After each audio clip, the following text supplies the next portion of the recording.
नमस्कार दोस्तों, आज मैं आपको पितृपक्ष की एकादशी व्रत में सुनी जाने वाली एगारस माता की कृपा की कहानी सुनाने जा रही हूँ। प्रेम से बोलिए एगारस माता की जय हो, विष्णु भगवान की जय हो। बहुत पुरानी बात है। एक गांव में एक सेठ रहता था। वह अपने शादी के बाद नया वस्त्र पहनकर अपने पत्नी को लाने पहली बार ससुराल जा रहा था।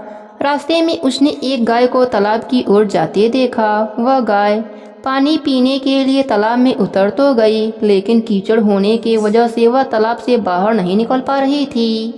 गाय ने उस आदमी को वहां से गुजरते देखा तो उसने आदमी से मदद के लिए कहा, लेकिन सेठ ने कहा कि मैं नया वस्त्र पहना हूँ और मैं अपने ससुराल जा रहा हूँ। अगर मैं तुम्हारी मदद करूँगा तो मेरे कपड़े गंदे हो जाएंगे। गाय माता उदास हो गईं और वह कीचड़ में धंसती जा रही थीं।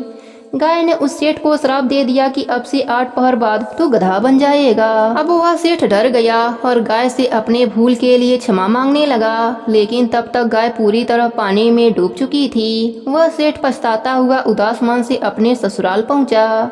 जाते ही उसने अपने पत्नी को ले जाने की रट लगा दी। सभी ने उसे बहुत आग्रह किया कि अभी तो तुम आए हो, कम से कम एक रात यहाँ रुक जाओ, लेकिन वह रुकने के लिए तैयार न हुआ। तब उसकी पत्नी ने कहा कि जब सभी लोग इतना कह रहे हैं तो आप एक दिन के लिए क्यों नहीं रुक जाते। तब उसने अपने पत्नी को गाय के श्राप वाली बात बताई। उसकी पत्नी उसी वक्त अपने मायके से विदाई लेकर पति के साथ चल पड़ी। 8 पहर बाद वह आदमी गधा बन गया और पूरा दिन घर में पड़ा रहता। कुछ दिनों के बाद घर में खाने पीने के लाले पड़ गए। तब उसने अपने पत्नी से कहा कि मुझे लेकर बाहर मजदूरी करो। तब उसकी पत्नी उसे लेकर बाहर गई और नगर के राजा के वहाँ मजदूरी का काम करने लगी। उसे वहाँ बोझ उठाते देख लोगों ने कहा कि तुम्हारे पास तो गधा है, फिर तुम बोझ क्यों उठा रही हो। परंतु उसने कोई भी उत्तर नहीं दिया और अपना काम करती रही। दूर से यह सब राजा भी देख रहा था। उसने भी उसे यही कहा कि तुम्हारे पास तो गधा है, फिर तुम यह बोझ क्यों उठा रही हो। तब उसने राजा से कहा कि यह गधा नहीं है, यह मेरे पति हैं। उसने गाय के श्राप वाली पूरी बात राजा को बताई। राजा ने अपने नगर में विद्वानों और पंडितों को बुलाकर इसका उपाय पूछा।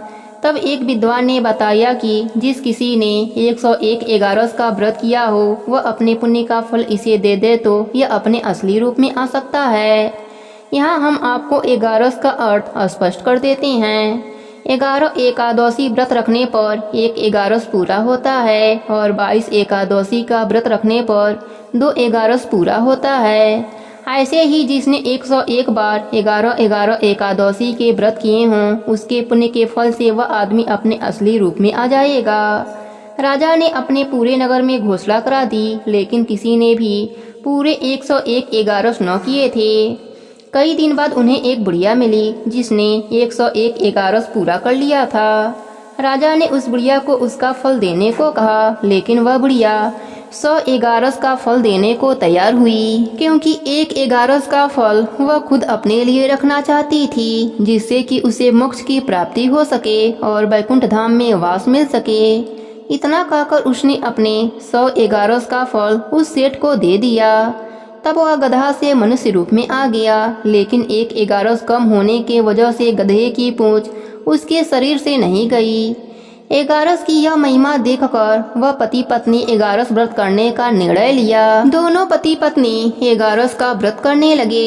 1 एगारस पूरा होते ही सेठ की पूंछ गायब हो गई और एगारस माता की कृपा से उनका घर अन्य धन से भर गया।